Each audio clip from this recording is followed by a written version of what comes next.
صحیح بخاری حدیث نمبر 4۔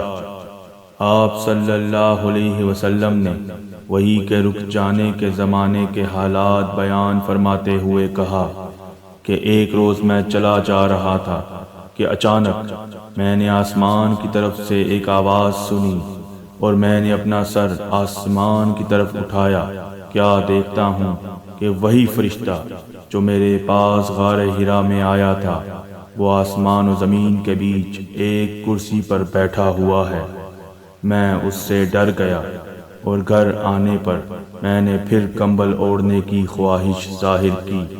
اس وقت اللہ پاک کی طرف سے یہ آیات نازل ہوئیں: اے لحاف اوڑھ کر لیٹنے والے، اٹھ کھڑا ہو اور لوگوں کو عذاب الہی سے ڈرا، اور اپنے رب کی بڑائی بیان کر، اور اپنے کپڑوں کو پاک و صاف رکھ اور گندگی سے دور رہ۔